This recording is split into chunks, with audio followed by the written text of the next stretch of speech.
جاتا ہے ایک بزرگ علیہ رحمہ کو زیارت حرمین طیبین کا بڑا ہی زیادہ شوق تھا۔ وہ چاہتے تھے کہ کب میں اپنی آنکھوں کو گنبد خضرا کے جلووں سے ٹھنڈا کروں اور خانہ کعبہ کے طواف سے دل کو سکون اور اطمینان بخشوں۔ باوجود غربت کے انہوں نے روزانہ کچھ نہ کچھ پیسے جمع کرنے شروع کر دیے، اور ایک وہ وقت آیا کہ ان کے پاس 500 دینار جمع ہو گئے، یعنی حج پر اور عمرہ پر جانے کے لیے ان کے پاس اسباب جمع ہو گئے۔ ان کا شوق، ان کا ذوق قابل دید تھا۔ جب ایام حج آئے تو قافلے رواں دواں ہونے لگے، تو یہ بھی ایک قافلے کے ہمراہ شریک ہونے کا سوچنے لگے کہ سوچا صبح قافلہ روانہ ہوگا، اس کے ساتھ جاؤں گا اور زیارت حرمین طیبین سے آنکھیں ٹھنڈی کروں گا۔ رات کا پچھلا پہر ہوا، ساری رات نیند نہیں آ رہی تھی اس ذوق اور اس شوق کے اندر کہ صبح میں نے مدینے جانا ہے۔ پچھلے پہر اٹھ کر نوافل کی ادائیگی کرنے کے بعد آپ نے کیا دیکھا کہ ایک سایہ نمودار ہوا ہے اور وہ چل رہا ہے۔ آپ کے دل میں خیال آیا کہیں یہ کوئی چور نہ ہو۔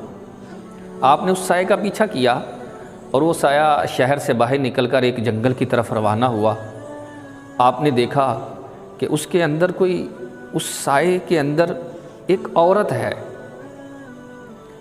اس عورت نے مردار کے پاس جا کر قیام کیا، رکی اور اس مردار کا گوشت جو ہے وہ کاٹا۔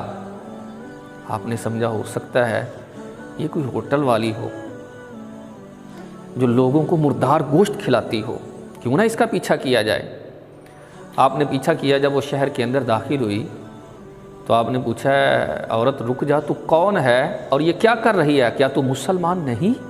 کیا تجھے معلوم نہیں کہ اللہ نے مردار کو حرام فرمایا ہے؟ کہنے لگی مجھے معلوم ہے۔ مرد اپنا کام کر، اس وقت یہ میرے لیے حرام جو ہے یہ میرے لیے حلال ہو چکا ہے۔ آپ نے ارشاد فرمایا بتا تو صحیح تو کون ہے؟ کہا میں اولاد رسول میں سے ہوں، آقا کریم علیہ السلام کی اہل بیت اطہار میں سے ہوں، لیکن میرا شوہر جو ہے انتقال کر گیا ہے، میری 4 بچیاں ہیں، کمانے والا کوئی نہیں ہے۔ اب حالات اس قدر سنگین ہو چکے تھے کہ ہمارے پاس کھانے کے لیے کچھ نہیں تھا۔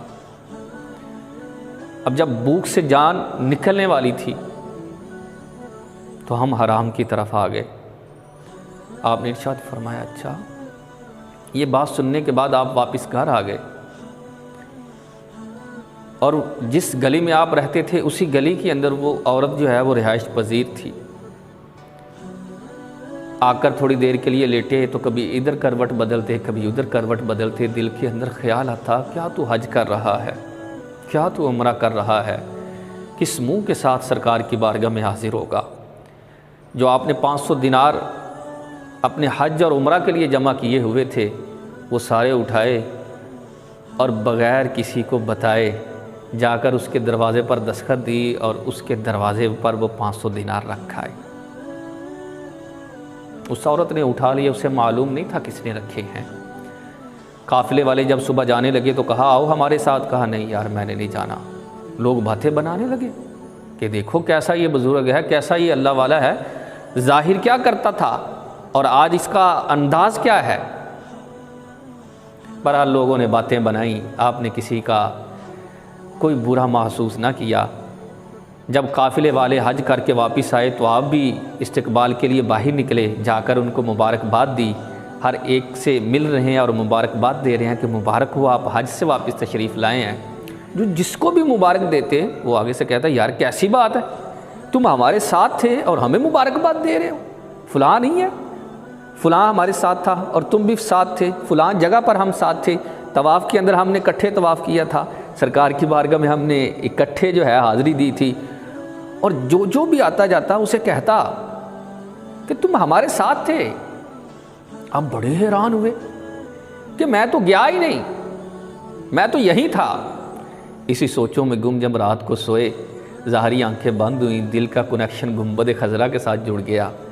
نبی رحمت صلی اللہ تعالیٰ علیہ وسلم خواب میں تشریف لائے، ارشاد فرمایا اور کتنی گواہیاں دیں کہ تم نے حج کیا ہے۔ سنو، جب تم نے میرے اہل بیت اطہار کے ساتھ یہ محبت برا سلوک کیا تو اللہ نے تیری شکل میں ایک فرشتے کو پیدا کر دیا ہے، اب قیامت تک کے لیے وہ تیری طرف سے حج کرتا رہے گا۔ پیارے بھائی، اس وقت موجودہ حالات میں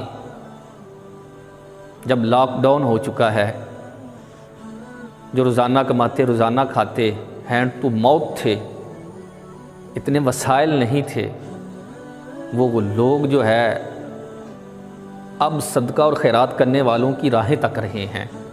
جن لوگوں نے حج پہ جانا تھا، جن لوگوں نے عمرے پہ جانا تھا، چونکہ پابندی ہے، ابھی آپ کو مشورہ دوں، یہ مال اللہ کی راہ میں صدقہ کرتے، غریب غربا کے لیے آگے بڑھ کر ساتھ دیں، ہو سکے تو کوئی آل رسول ہو، چونکہ وہ صدقات واجبہ ان پر جائز نہیں ہے، زکوٰۃ لینا ان کے لیے جائز نہیں ہے، کوئی آل رسول ہو، کوئی ہاشمی گھرانہ ہو تو آگے بڑھ کر ان کی خدمت میں یہ ہدیہ، یہ تحفہ پیش کریں تاکہ سامان آخرت ہو، نبی رحمت صلی اللہ تعالیٰ علیہ وسلم اس سے خوش ہوں۔